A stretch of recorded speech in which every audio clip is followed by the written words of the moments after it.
Boa tarde, que bom reencontrá-los. Temos hoje a presença da nossa irmã Maria Gabriela, vinda diretamente de Porto Ferreira, e desejamos que as rosas floresçam em vossa cruz. E na vossa também. Muito obrigado.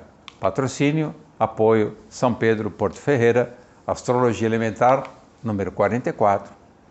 Assunto Casas Terrestres, número 12. Vamos iniciar o tema Casas relacionais vinculadas aos signos do elemento ar. Portanto, a casa 3, que tem correlação com o signo de Gêmeos, a casa 7, correlação com o signo de Libra, e a casa 11, que tem ligação com o signo de Aquário. Todos os signos do elemento ar. Então, as casas 3, 7 e 11 dizem respeito a essa questão móvel, portanto, de movimento e fluxo típicas do elemento ar. Vamos começar falando sobre a casa número 3, relacionada ao signo de Gêmeos. A casa 3 é a casa que é uma espécie de rede, uma rede na qual nós coletamos as informações que estão disponíveis à nossa volta, ao nosso redor. E também é conhecida como a casa da mente concreta, da mente objetiva. Então, olhando para o mandala, a casa número 3 refere-se às operações lógicas da mente instrumental. Também diz respeito aos nossos irmãos, primos, tios, os membros da família que estão mais próximos de nós. Aí a gente verifica que a casa 3 é a vizinha da casa número 4 e a casa 4 a casa da família. Então é justo que a casa 3 faça esse transporte entre membros da família pela vizinhança que tem.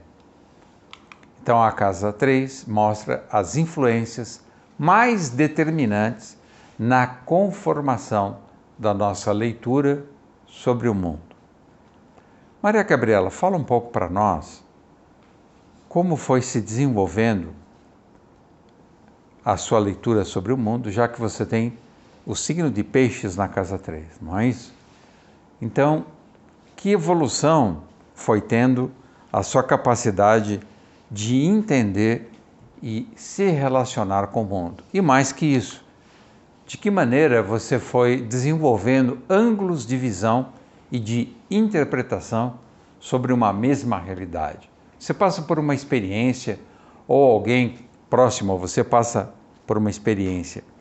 Como é que você trabalha essas perspectivas, esses ângulos de visão, essas plataformas de relação com o mesmo fenômeno? A minha casa 3 tem o signo de Peixes, e o que me vem muito à mente agora foi a minha infância, né? Como que eu desenvolvi a minha linguagem. Eu fui uma criança que demorou muito para aprender a falar, e quando eu falava com muitos erros, e eu tinha algum caso, não estou fazendo piada, eu tinha dislexia. Eu era disléxica e eu tinha uma dislexia na escrita, tem outro nome, né? Mas antes de aprender a escrever, eu falava mal e as pessoas não me compreendiam. E eu também tinha uma dificuldade de entender os signos e os símbolos do mundo. Eu não interpretava bem, era quase deficiente nesse sentido, né? Então, eu ia muito mal à escola, eu era muito literal, né? Eu enxergava as coisas de maneira muito literal, e as minhas relações primeiro foram com a natureza, depois com as pessoas. Eu não entendia a autoridade dos pais, eu não entendia muita coisa. Eu via o mundo com muita hostilidade, né?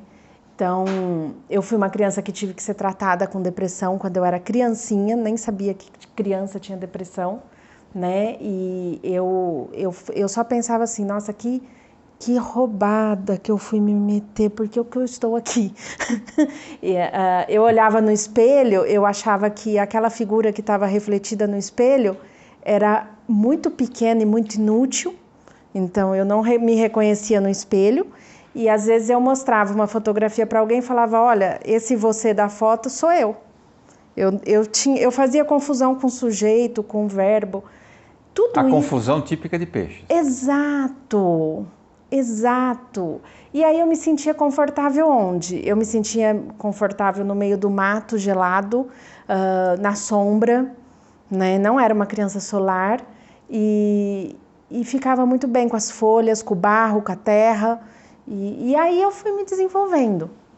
Então, isso hoje me dá uma enorme compaixão de crianças que têm esse mesmo padrão que eu tive quando eu era criança.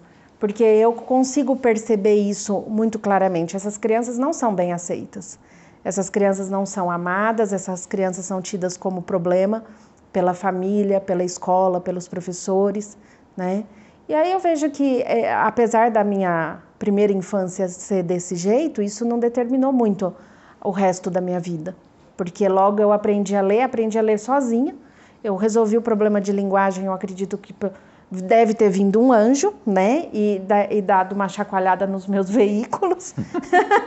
E eu aprendi a ler com 4 anos, então eu falei e li muito rápido, né? E as leituras começaram a fazer parte da minha vida. Você consegue identificar o que te destravou?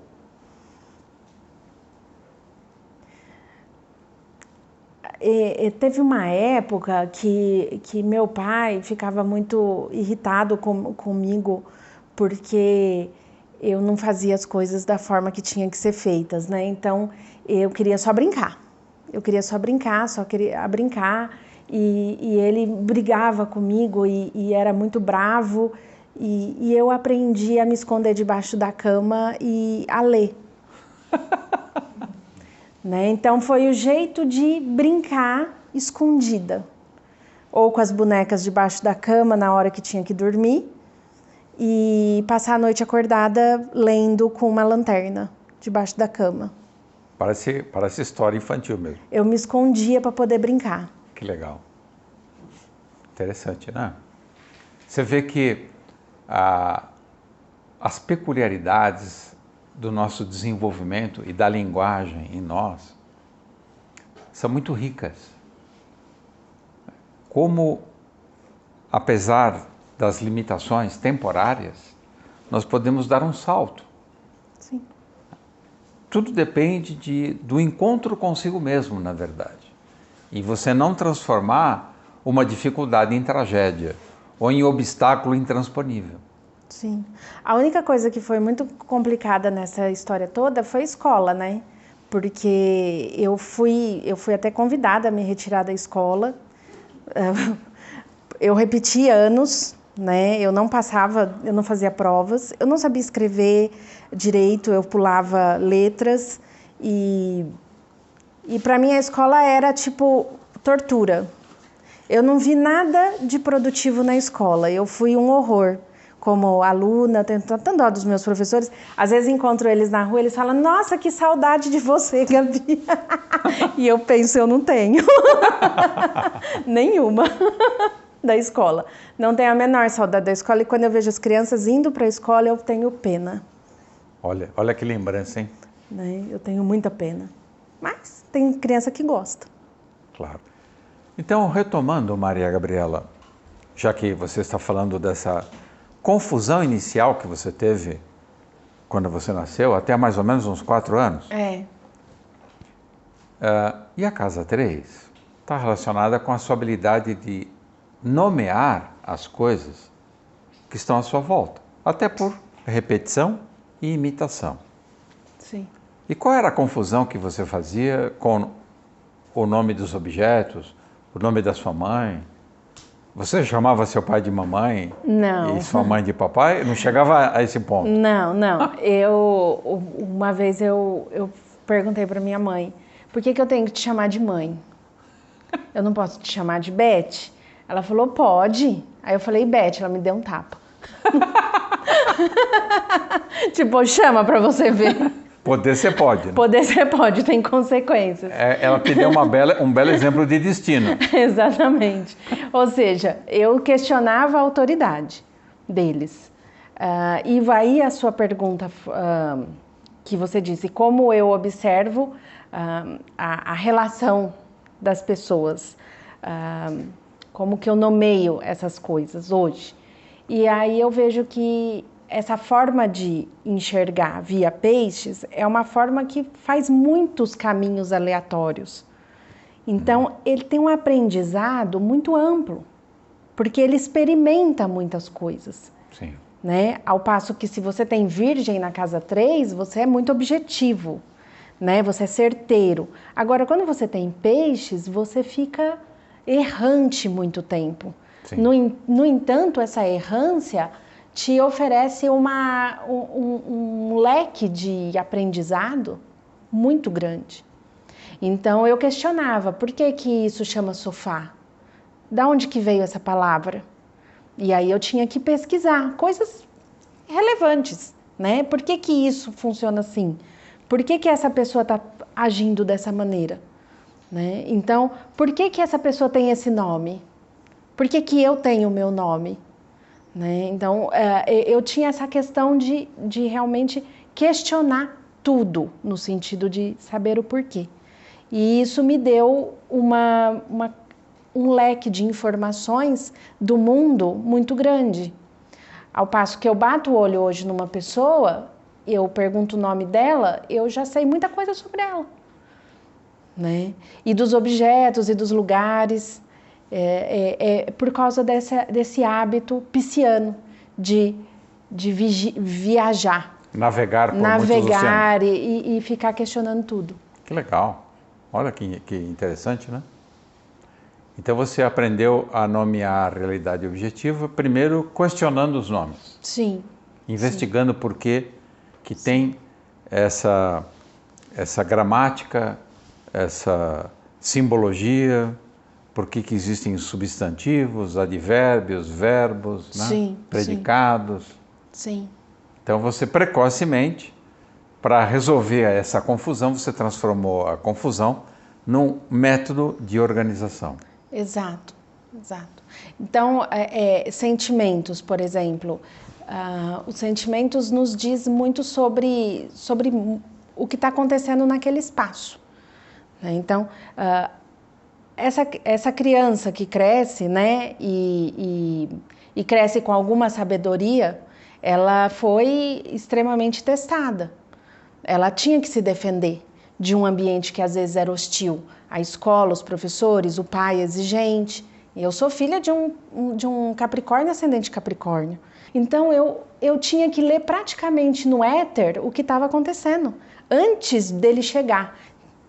Um minuto, sabe cachorro que percebe que o dono tá chegando? Eu era uma criança que percebia as coisas no toque do telefone. Então, através da casa 3, você desenvolveu uma capacidade de farejar o que está na antessala do acontecimento, é isso? Exatamente, principalmente porque as coisas eram hostis para o meu lado. Que legal.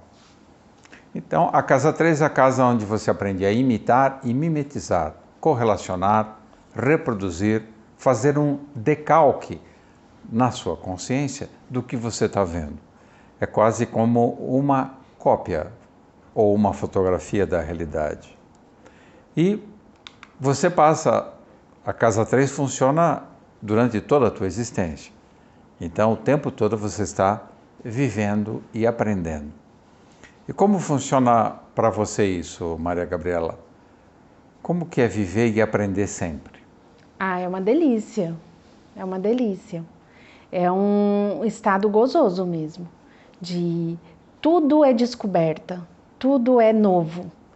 Cada pessoa que eu conheço é uma oportunidade de um aprendizado diferente. Eu nunca vejo, mas é tudo igual. Eu não tenho essa ideia de Salomão, né? Tudo é igual sob o sol, né? Tudo é vaidade. Eu não tenho isso. Para mim, tudo é legal. aprender a fazer uma receita nova de bolo, aprender, quando eu vejo uma receita interessante na internet que eu quero testar, ou quando eu vejo um livro novo, né, ou um conhecimento novo, ou alguém dizendo alguma coisa de uma maneira, por exemplo, o Ricardo, né, o Ricardo Leme, para mim é um prazer, porque ele consegue ver as coisas sempre de um outro lado que eu não tinha enxergado. E aí eu sinto muito prazer de ouvir. É como se ele estivesse me ensinando a pensar diferente. E eu falo, nossa, mas tem jeito, né? Isso aqui tem jeito, isso aqui não é fatalista, isso aqui não é... né? Isso não tem motivo para ter uma depressão aqui. Isso tem humus, isso tem vida, né? Então, para mim, tudo é gostoso. Legal. Obrigado, Maria Gabriela. De nada. Show.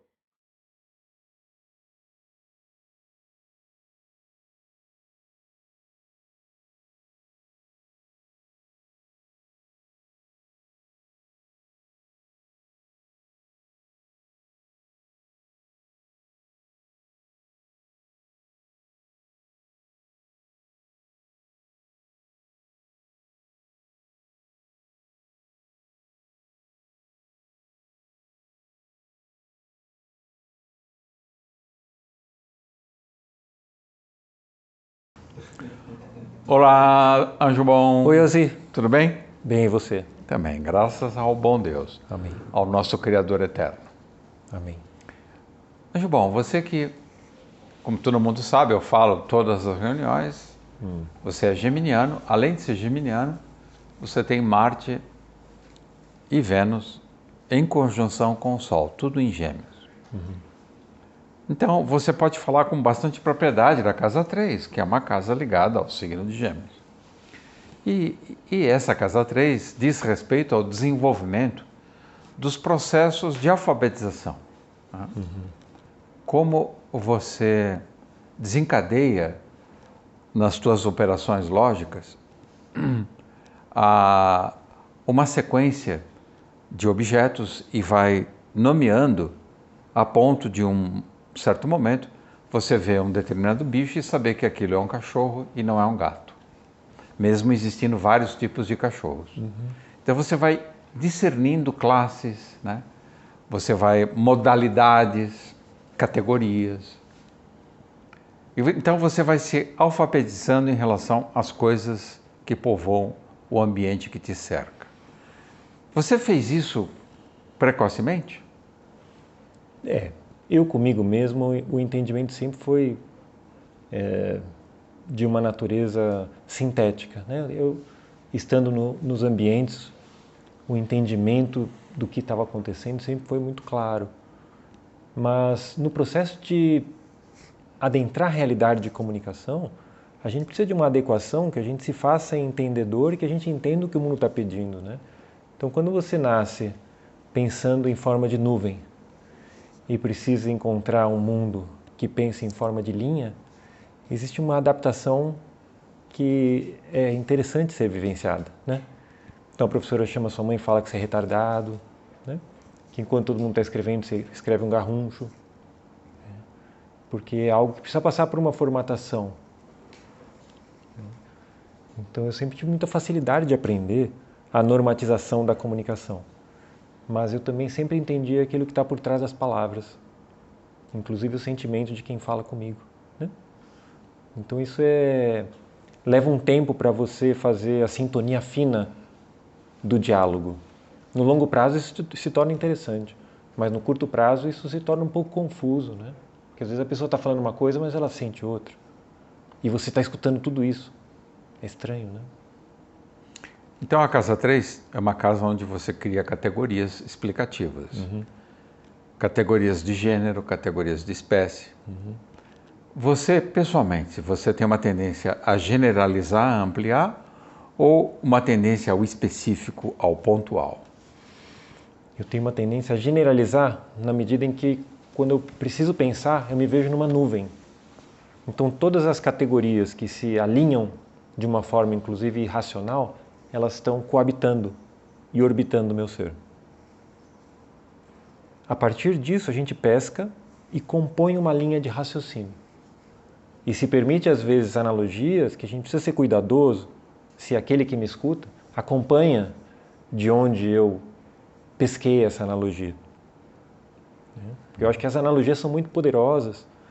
As pessoas estão preparadas para um pensamento do tipo lógico e racional que diz muito relação a uma estrutura de causa e efeito.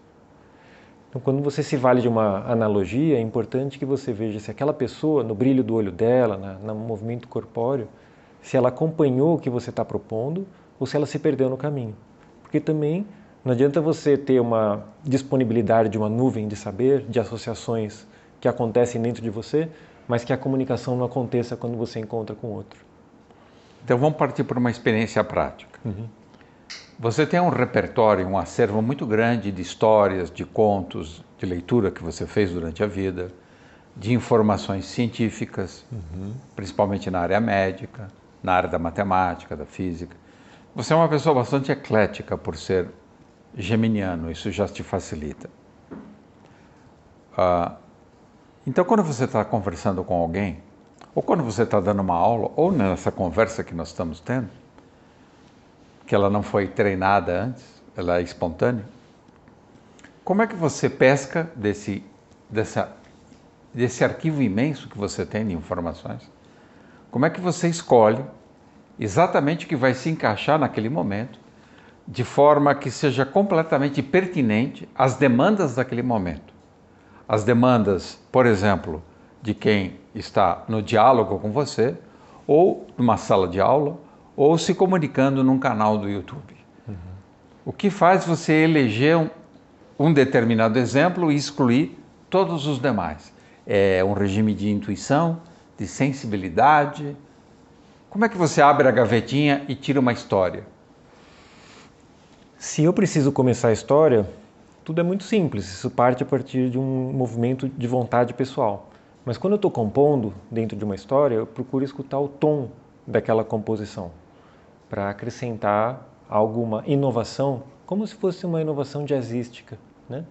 Que não destoe daquilo que esteja acontecendo, mas que traga um improviso com a minha qualidade. Então, acho que o principal ingrediente para isso está muito aquém da fala, tá? De onde eu escuto e de perceber uma necessidade de onde eu vou poder participar.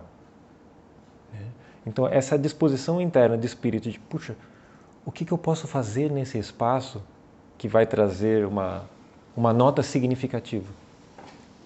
Então, esse interesse que faz com que algo como que borbulhasse dentro de mim e venha à tona. Como você tem ascendente Capricórnio, existe uma preocupação, ocupação de agregar valor naquilo que você faz? Sim, sim. E grande parte da minha formação é muito mais no sentido de estabelecer uma linguagem, uma racionalidade para conseguir, mesmo dentro de diferentes áreas, estabelecer um arcabouço digno de ser escutado e digno de participar dessa composição, né, que é a história humana. Então, por exemplo, qual é o principal estudo para a gente respeitosamente falar de espiritualidade com alguém completamente avesso à espiritualidade? A física. Porque se você se aprofunda nas minúcias do funcionamento do mundo material, você está provido das melhores analogias para chegar no limite desse mundo, a partir de uma outra linguagem. Salpicar uma possibilidade nova em cima de tudo aquilo que está dado. Mesmo que essa possibilidade seja uma pergunta, eu acho que as perguntas são muito mais poderosas do que as explicações. Quando você faz uma pergunta bem colocada, você desperta na pessoa todas as possibilidades de resposta. E até você pode mostrar para a pessoa como ela só tem uma resposta para uma pergunta que é fértil, né? Puxa, como você responde isso se tantas coisas podem ser, né?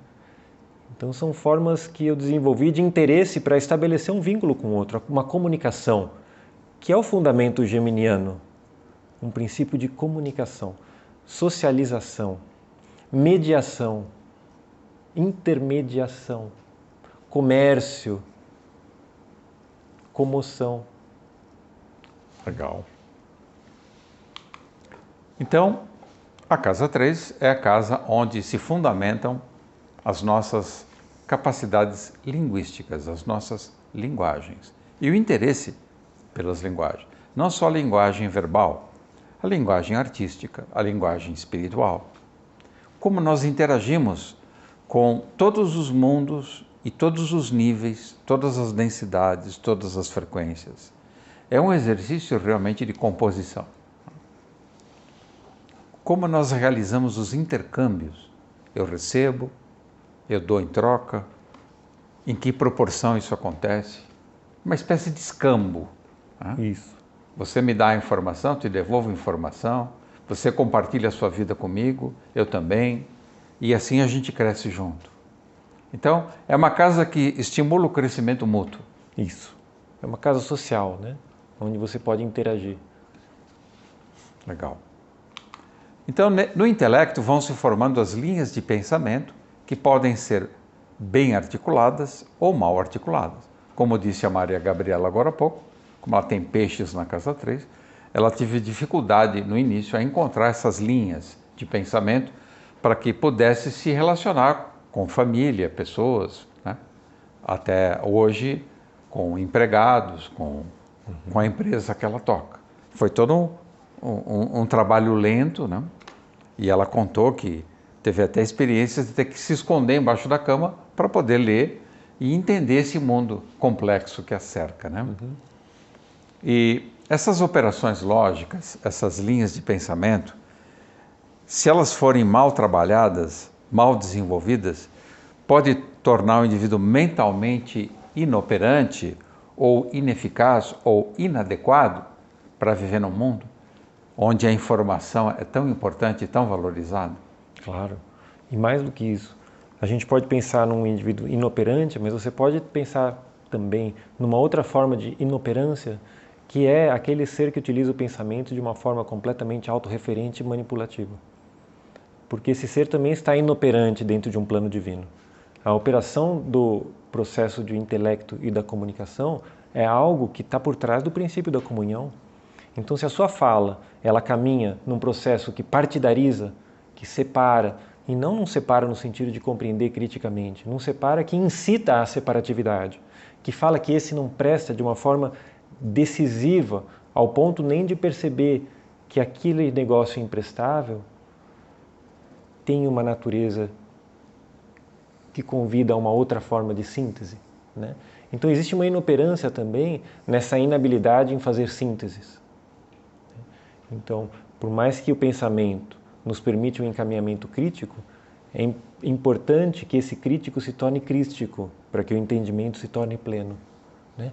Como que algo tão inútil, imprestável aos meus olhos, pode ser permitido dentro da grande obra? Como olhar para aquilo de uma forma redentora, né? Porque a luz entra nos nossos olhos, mas curiosamente, por mistério, ela sai também.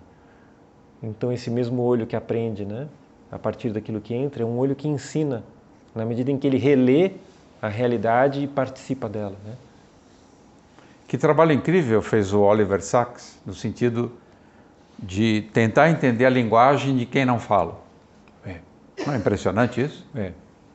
A neurologia é muito interessante quando ela pega o cérebro e esmiuça as porções de cada um dos hemisférios, de cada um dos giros, e descobre como que alguns exemplos que têm aquelas áreas lesadas, né, se comportam no cotidiano. Então as pessoas que não reconhecem mais a face, né, a prosopagnosia, a agnosia visual de várias naturezas, a dislexia, a pessoa que lê um negócio, mas está tudo lendo, escreve ao contrário se precisar escrever.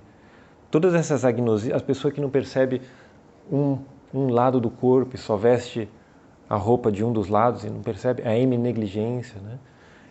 Todos esses processos que acometem a parte física do corpo, a corporalidade, no caso a corporalidade cerebral, são muito interessantes, mas como uma leitura anedótica, né, de como o corpo físico funciona.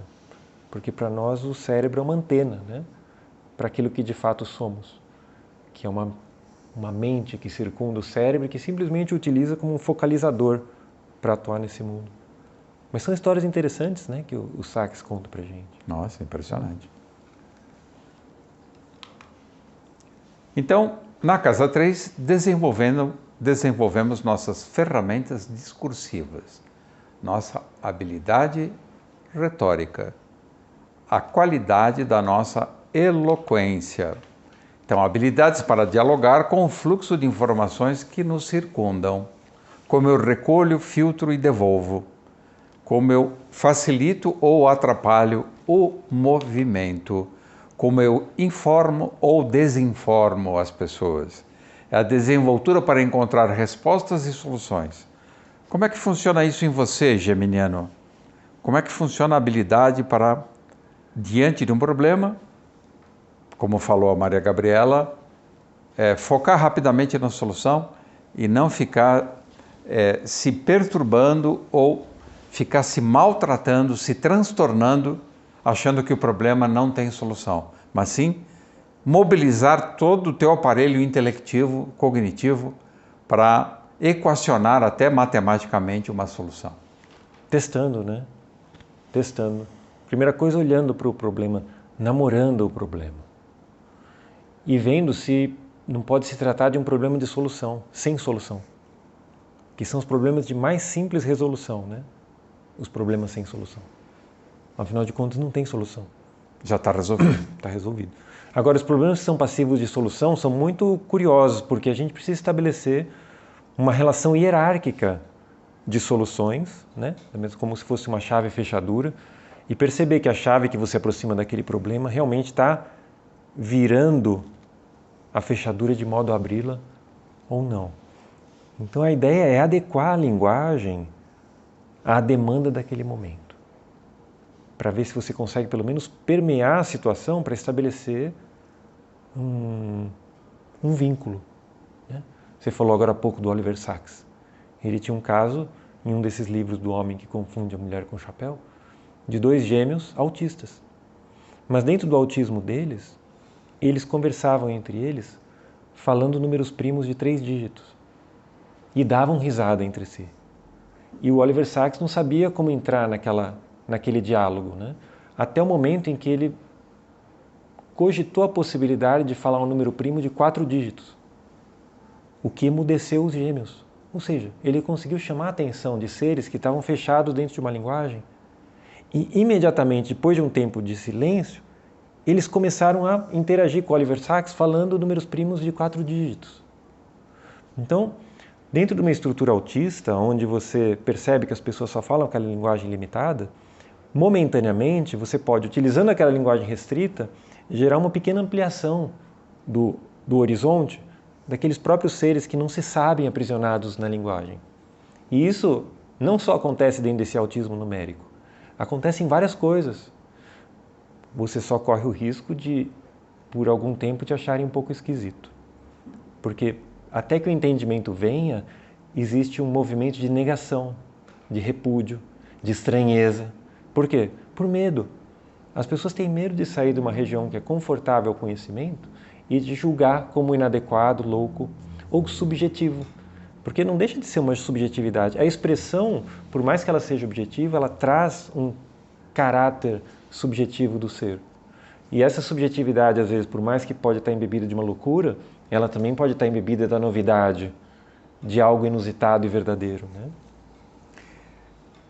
Levando a casa 3 para o espaço da humildade, se eu digo algo para alguém e ela não entendeu, a culpa é sempre minha?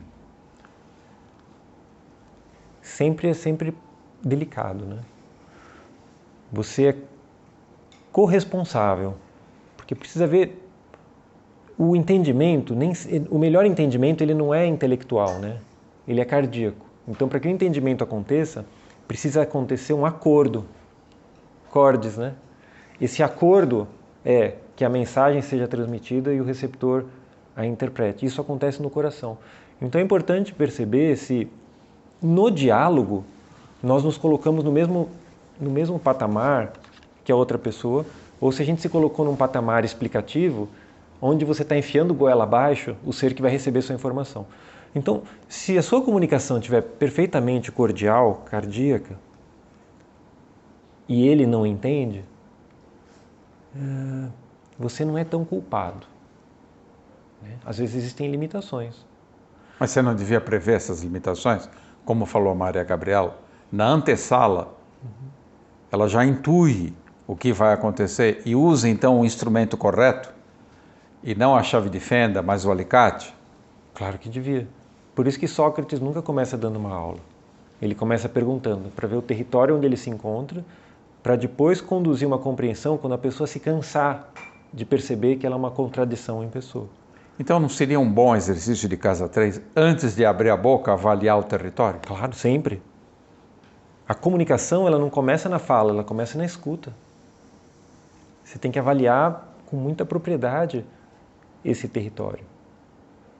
E aí você vai testar. Você pode se equivocar numa primeira análise. Agora, esse sempre responsabilizar-se, né, como alguém inadequado na comunicação também é uma dureza, né? Mas a grande parte da responsabilidade é de quem ousa abrir a boca, né? Planetas na casa 3 estimulam a necessidade de comunicação, que pode chegar até a tagarelice. Você tem um Júpiter na casa 3, uma Lua na casa 3, você é um candidato a ser tagarela. Marte na casa 3, terrível. Nossa, Marte na casa 3... cansativo. Sai faísca quando falo. Sai faquinha da boca. Deslocamentos e viagens de curta distância. Então a casa 3 diz se você vai ter viagens curtas favorecidas, abertas, franqueadas, sem congestionamento, ou vai pegar um baita trânsito. Saturno na 3. E Saturno na 3. Então para andar 100 metros você demora 2 dias. Isso. Tartarugo. Da casa 3, deveríamos aprender as primeiras lições sobre a vida ética. Por que isso não acontece, Anjo Bom? Porque a casa 3 é uma casa de uma vibração de comunicação, onde a gente se comunica num primeiro momento a partir de uma animalidade e uma necessidade de sobrevivência. Então, nós usamos a linguagem para tirar vantagem e sobreviver. E quando a gente percebe que a gente consegue, a partir da linguagem, tudo aquilo que a gente quer, a gente negligencia a socialização onde todos se beneficiam. Você favorece a socialização onde você se dá bem, você se garante. Terrível, hein? É terrível. Precisa educar, né? Então na casa 3 há uma tendência de se formar clubinhos. O clubinho onde você se dá bem. Que horror.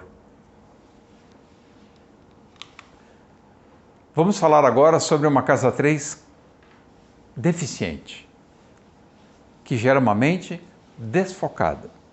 Você não consegue regular a visão e gera aqueles problemas que você falou, que são estudados hoje, né?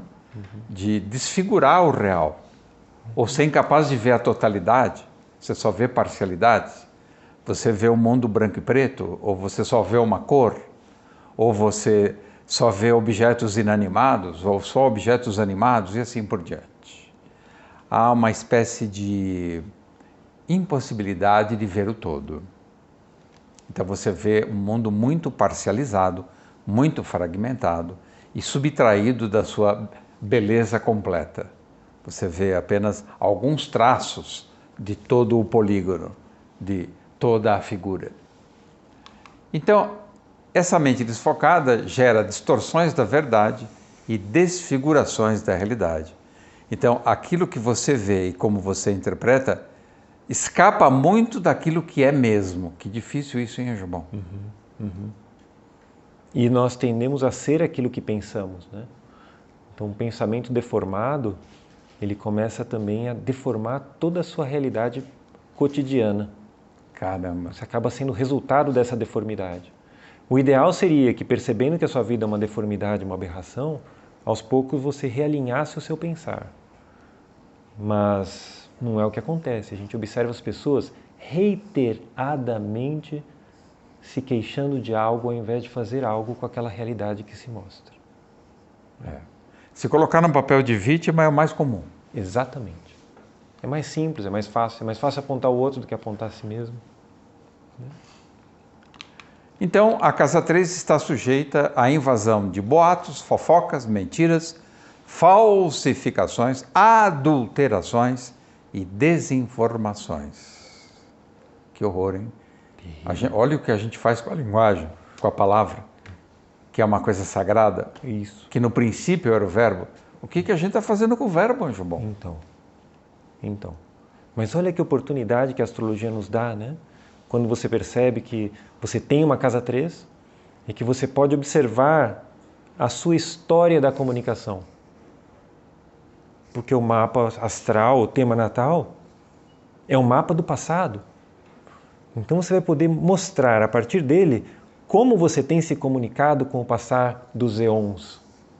Como você se preocupou em comunicar algo de forma adequada ou dissonante.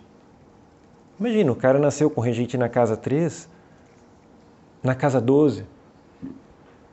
Karmicamente, como se compôs aquilo que a pessoa comunicou, ao ponto dela precisar nessa vida prestar contas de como ela vem comunicando. E assim por diante. Né? Incrível, né? E a casa 3 também pode mostrar restrições ao movimento, uma espécie de paralisia mental e física, ou uma profunda limitação no campo da expressão verbal, no campo da construção do pensamento, da articulação do pensamento e até mesmo do movimento físico, uma vez que a casa 3 faz oposição à casa 9, a casa 9 é a casa de Sagitário, e Sagitário também está muito ligado a inibições de movimento, né? A paralisias motoras.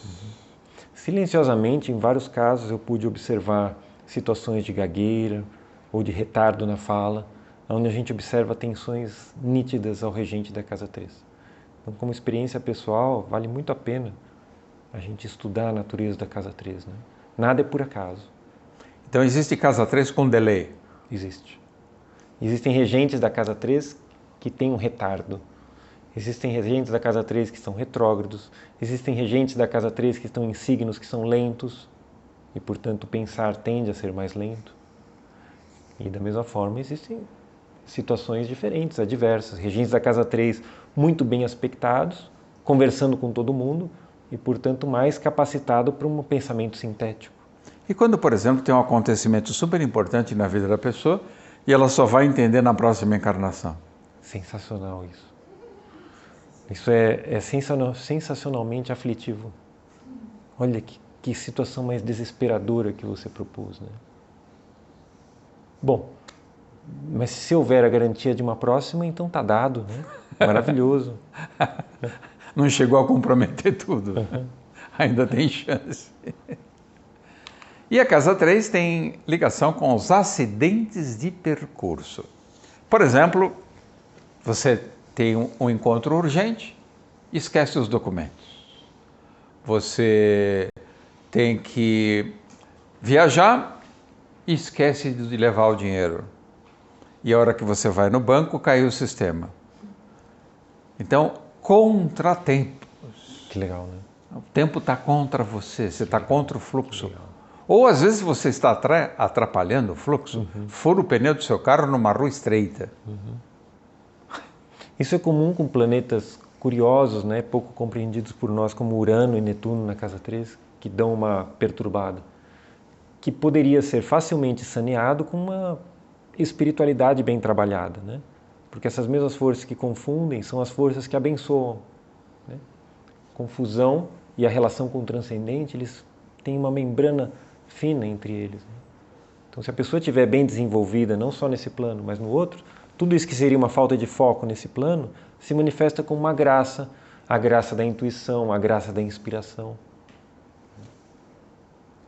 Muito bem, Dr. Ricardo Leme. Muito bem. Muito obrigado. Obrigado a você. Pessoal, vamos agradecer juntos a participação da doutora Cris, do Ricardo Leme, da Maria Gabriela.